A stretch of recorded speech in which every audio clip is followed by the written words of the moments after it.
Un seul commentaire lors de son dîner de famille a tout changé. Je me suis levé, je suis parti et je ne suis jamais revenu. La pièce est devenue silencieuse pendant exactement 3 secondes après qu'elle l'a dit. Pas le genre de silence stupéfait. Plutôt le genre de silence suffisant qui enveloppe une pièce quand tout le monde connaît déjà la chute de la blague. Et que vous réalisez seulement maintenant que la blague, c'est vous. J'étais assis là, une cuillerée de gratin de haricots verts en l'air, figé comme un idiot. Son oncle a toussé dans sa serviette. Sa cousine s'est mordu la lèvre pour retenir un rire. Son collègue, oui, il était là aussi pour une raison quelconque, a cligné des yeux en regardant son verre de vin et a simplement hoché la tête. Et Marcy, ma femme, elle a simplement bu une gorgée de sa boisson sans même me regarder quand elle l'a dit, comme si elle commentait la météo ou demandait à quelqu'un de passer le sel. Eh bien, pour être juste, Franck n'a jamais vraiment eu les épaules pour le mariage. Je n'ai pas demandé ce qu'elle voulait dire. Je n'en avais pas besoin. Cette phrase n'est pas sortie de nulle part. C'était répété. Elle l'avait en réserve, prête à être dégainée, attendant juste le bon moment. Sa mère lui a adressé un sourire à moitié satisfait, comme si elle se disait, enfin, quelqu'un l'a dit à voix haute. C'est là que j'ai su que je n'avais pas ma place à cette table. Probablement depuis des années. Je me suis excusé, prétextant que je devais prendre un appel. J'ai marché jusqu'à la salle de bain, j'ai verrouillé la porte et j'ai fixé mon visage dans le miroir pendant cette longue minute. Puis je suis sorti discrètement par la porte de côté. Pas de cri, pas de sortie dramatique, pas de porte qui claque, juste parti. Elle n'a pas appelé ce soir-là, ni le lendemain. Et pourtant, ce que j'ai trouvé le lendemain matin, de retour à notre maison, dans la buanderie, c'est ce qui m'a vraiment brisé. Mais j'y viendrai. La maison était trop propre. C'est la première chose que j'ai remarquée en entrant. Pas de manteau au porte-manteau, pas de chaussures près de la porte, pas de désordre sur le comptoir, juste le silence et une odeur d'air parfumé au citron. On aurait dit une version d'exposition de notre maison, comme si quelqu'un avait effacé les preuves d'une vie. J'ai laissé tomber mes clés dans le vide-poche comme toujours, mais le tintement a résonné plus fort que d'habitude. J'aurais dû aller à l'hôtel.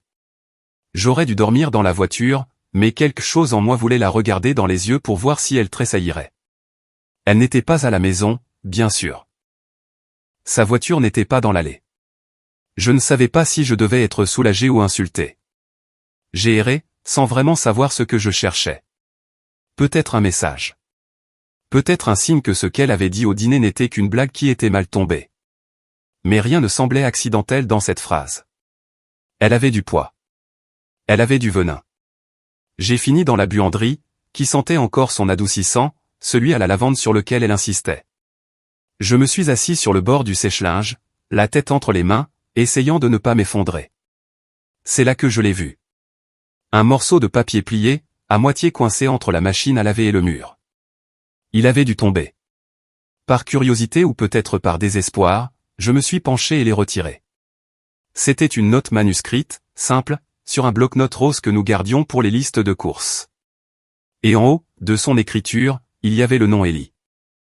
Mon estomac s'est noué. Je n'avais jamais entendu ce nom auparavant. J'ai lu le tout 2 fois. C'était court, trop court, mais dévastateur. Merci de me voir, de me faire sentir que je compte avec toi. Je ne me sens pas petite. Je ne me sens pas mariée. Ce dernier mot était souligné. Pas accidentellement. Mon nom n'était mentionné nulle part, mais je n'en avais pas besoin. L'écriture, la courbe de ces lettres, le cœur sur le « i ». C'était la sienne. Ça l'avait toujours été. Et maintenant, ce n'était clairement plus à moi. Je n'ai pas dormi cette nuit-là, pas même un peu. Je suis resté allongé sur le canapé du salon, à regarder le ventilateur de plafond, projetant des ombres tournantes sur le mur comme une lente horloge moqueuse. J'ai gardé la note à côté de moi sur la table basse, espérant à moitié qu'elle se dissoudrait dans le néant si je l'ignorais assez longtemps. Mais ce ne fut pas le cas. Elle est restée là, bourdonnant de tout ce qui n'avait pas été dit. Je n'ai pas touché mon téléphone, je ne lui ai pas envoyé de message, je n'ai pas demandé où elle était. Je savais où elle était, ou du moins je savais où elle n'était pas, ici, avec moi. Vers 3h40 du matin, j'ai entendu la porte du garage, un bruit sourd, le cliquetis de ses clés. Mon pouls battait si fort dans mes oreilles que j'ai cru qu'elle pourrait l'entendre de l'autre côté de la pièce. Je n'ai pas bougé. Je n'ai pas fait semblant de dormir. J'ai juste écouté pendant qu'elle se glissait dans la cuisine, s'arrêtait dans le couloir comme si elle n'était pas sûre de jeter un œil, puis montait les escaliers. La porte s'est fermée. Silence. Le lendemain matin, j'ai fait quelque chose dont je ne suis pas fier. Mais je ne le regrette pas. Pas du tout. J'ai attendu qu'elle soit sous la douche. L'eau coulait toujours assez fort pour couvrir n'importe quel bruit. Je suis entré dans la chambre, le cœur battant à tout rompre, et j'ai pris son téléphone sur la table de chevet. Je ne l'avais jamais fait auparavant. Pas une seule fois en 12 ans. Nous étions le couple qui se fait confiance. Du moins, c'est ce que je pensais. Son code d'accès était toujours ma date de naissance. Ça m'a presque fait rire. J'ai ouvert ses messages et j'ai fait défiler. Je ne savais même pas ce que je cherchais, mais je n'ai pas eu à faire défiler longtemps. Il était là. Ellie. Pas Ellie du travail ou Ellie du yoga. Juste Ellie, comme si j'étais censé le connaître, comme tout le monde. Et là, il y avait les messages. Des dizaines. Trop. Des notes vocales. Des horodatage tard dans la nuit. Je sens encore tes mains. Penses-tu qu'il se doute de quelque chose? Je déteste faire semblant quand je suis avec lui. Le dernier m'a glacé le sang. C'était une réponse d'Ellie. Il ne te voit pas. Il ne t'a jamais vu. Pas comme moi. J'ai verrouillé le téléphone, l'ai reposé exactement où je l'avais trouvé, et je suis sorti de la pièce avant d'y mettre le feu. Je n'ai pas pleuré. Pas encore. Je suis juste resté assis dans le garage, le moteur de la voiture éteint, les jointures blanches sur le volant, essayant de me souvenir de la dernière fois où elle m'avait regardé comme elle le regardait clairement, lui. Et je n'ai pas pu. Les jours suivants ont été une masterclass dans l'art de faire semblant. Elle riait quand elle parlait, m'embrassait sur la joue en passant, m'a même demandé ce que je voulais faire pour notre anniversaire la semaine prochaine, le même anniversaire qu'elle avait apparemment déjà célébré en avance avec quelqu'un d'autre. J'ai hoché la tête et marmonné quelque chose à propos d'un dîner. Je ne sais pas si elle a remarqué mon silence. Peut-être l'a-t-elle mis sur le compte du stress. Ou peut-être qu'au fond, elle s'en fichait. C'est cette partie qui faisait le plus mal. Le soupçon silencieux que sa culpabilité avait déjà expiré. Mais quelque chose d'étrange s'est produit. Plus je faisais semblant de ne pas savoir, plus elle commençait à se trahir. Elle laissait son téléphone face visible maintenant. Ses SMS arrivaient plus fort. Un matin, pendant qu'elle se brossait les dents, un message est apparu. Pas d'Ellie, mais de sa meilleure amie, Tara. Il disait juste, « J'arrive pas à croire que tu caches encore les boucles d'oreilles. Tu es une sauvage. » Mon souffle s'est coupé. Des boucles d'oreilles. Plus tard cet après-midi-là, alors qu'elle était sortie faire des courses, j'ai cherché. Pas frénétiquement, méthodiquement. Tiroir du haut, rien. Sous le lit, rien. Puis je me suis souvenu du tiroir verrouillé de son ancienne boîte à bijoux. Elle ne l'utilisait plus depuis des années. La clé était scotchée sous le couvercle. Je le savais parce que c'est moi qui l'avais mise là quand nous avions emménagé. Je l'ai ouvert. À l'intérieur, il y avait une petite boîte en velours noir, pas celle que je lui avais offerte il y a 3 ans pour notre anniversaire. Une nouvelle, élégante, inconnue. À l'intérieur se trouvaient des boucles d'oreilles en saphir en forme de larme, magnifiques, chères, et très certainement pas de moi. Glissé en dessous se trouvait le reçu. J'ai failli rire. 2 billets d'avion pour Seattle. Un pour elle, un pour Elia Grant. Date de départ, notre anniversaire. Le même week-end, elle m'avait dit que son entreprise organisait un séminaire de leadership pour femmes. Je suis resté là longtemps, le reçu tremblant dans ma main. Ce n'était pas seulement les boucles d'oreilles ou les mensonges. C'était l'effort, la coordination, la facilité avec laquelle elle m'avait effacé des plans de sa vie. Mais c'est à ce moment-là que mon esprit a cessé de tourner en rond et a commencé à s'aiguiser. J'ai réalisé quelque chose de puissant. Si elle pouvait être aussi douée pour faire semblant, moi aussi je le pouvais. J'ai passé les jours suivants à agir comme un homme sans le moindre soupçon. Le même homme naïf qu'elle pensait clairement que j'avais toujours été. Je lui ai dit que j'avais réservé un dîner pour notre anniversaire. Elle a souri, clairement mal à l'aise, probablement déjà en train d'inventer une histoire sur la façon dont des urgences professionnelles l'éloigneraient. Mais je n'avais aucune intention d'aller à ce dîner. Et elle non plus. Cette nuit-là n'était pas une célébration. C'était une révélation. Le restaurant que j'ai choisi était juste un peu trop loin de son prétendu centre de séminaire. Un endroit haut de gamme en centre-ville qu'elle avait toujours trouvé trop guindé et hors de prix. J'ai quand même fait la réservation à son nom. J'ai même fait livrer des fleurs à la table et demandé à l'hôte d'appeler pour confirmer directement avec elle. Quand elle a reçu l'appel, sa réaction a été inestimable. Un moment de panique sur son visage. Puis un sourire soudainement mielleux. « Oh, j'avais complètement oublié », a-t-elle dit, le téléphone à l'oreille. « Oui, dites-leur que nous serons là. » Elle a raccroché et s'est tournée vers moi avec un rire forcé. « Tu mets vraiment les petits plats dans les grands cette année, hein ?» J'ai simplement hoché la tête et lui ai demandé quelle robe elle porterait. Elle a dit qu'elle verrait. Mais je savais déjà ce qu'elle porterait, la rouge. La même qu'elle portait le soir où nous nous sommes rencontrés. Et encore, la nuit où elle m'a embrassé comme si c'était pour toujours. La différence, c'est que cette fois, elle ne la porterait pas pour moi. J'ai fait semblant de dormir cette nuit-là. À 4h42 du matin, j'ai entendu les roulettes de la valise descendre doucement les escaliers.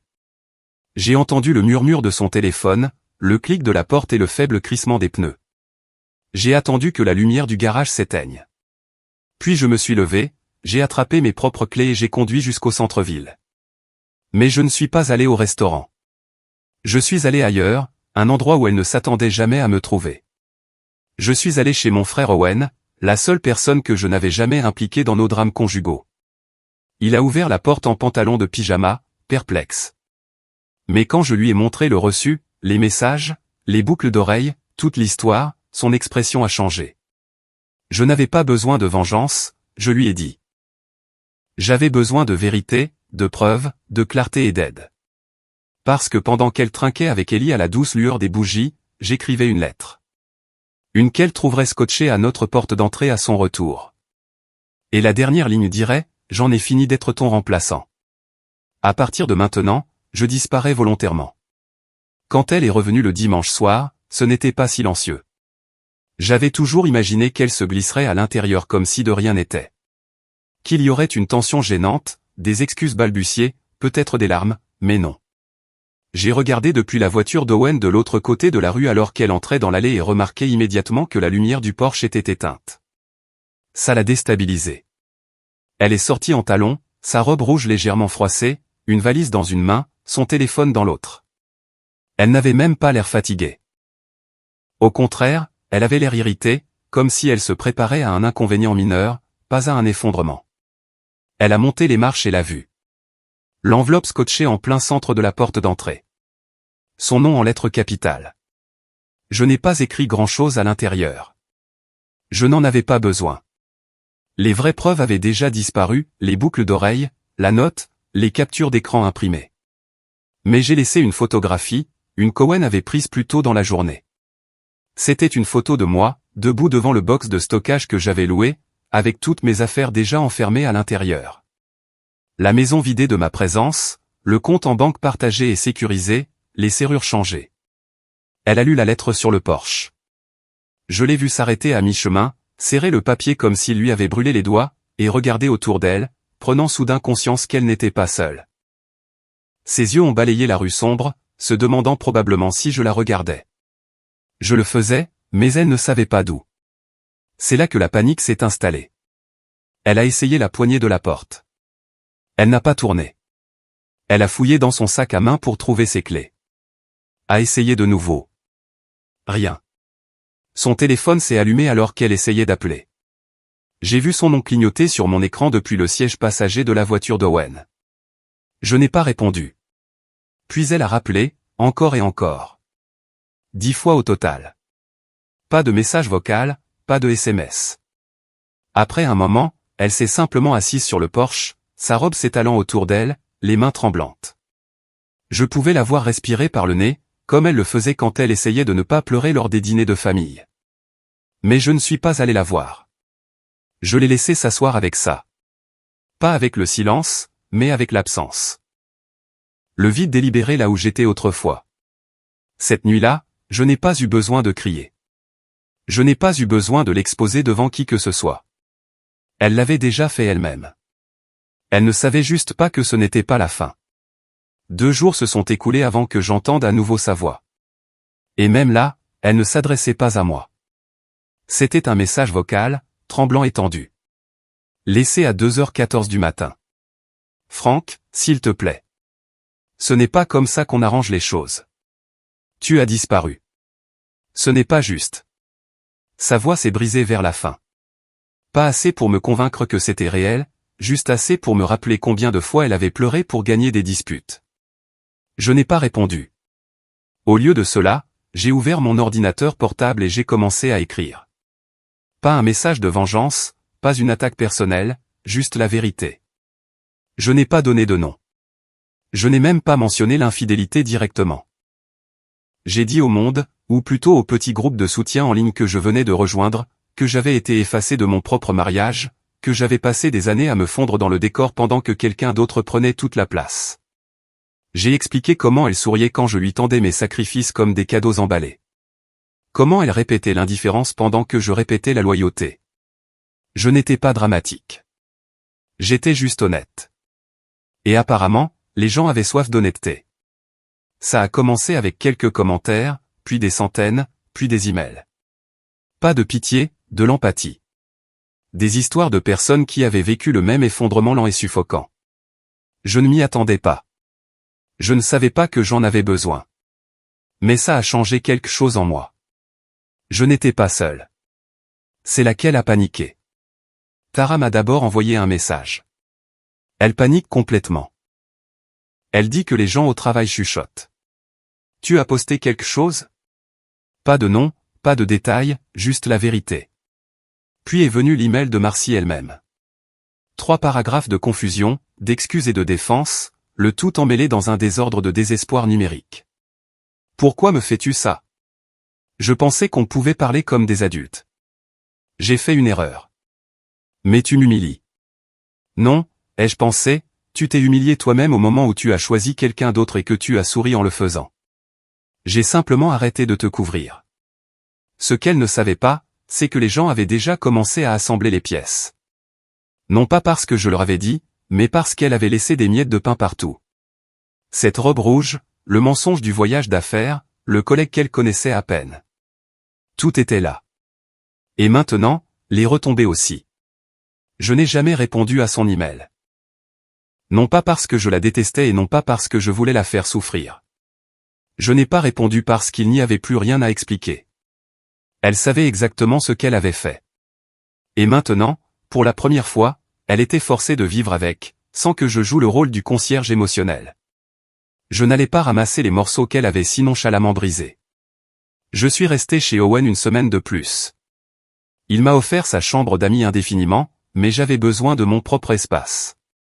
Un endroit calme, un endroit méconnaissable.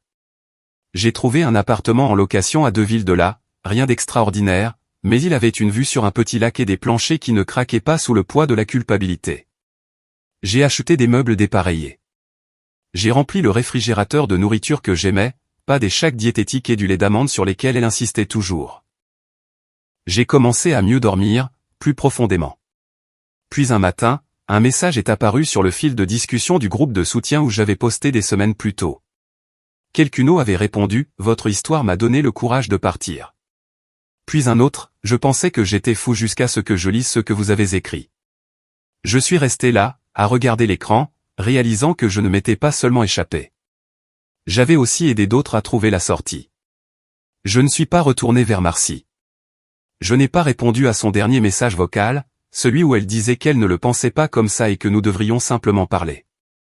J'avais enfin appris la différence entre être un mari et être un otage émotionnel. Et cette leçon, elle valait chaque once de douleur qu'il a fallu pour y arriver. Aux dernières nouvelles, elle prenait du temps pour réfléchir, quoi que cela veuille dire. Je ne lui souhaite aucun mal. Je ne lui souhaite rien du tout. Vraiment, je me souhaite juste la paix. Et pour la première fois depuis des années, je pense que je l'ai enfin trouvé. Avez-vous déjà été témoin ou avez-vous vécu un seul moment qui a changé votre vie pour toujours ?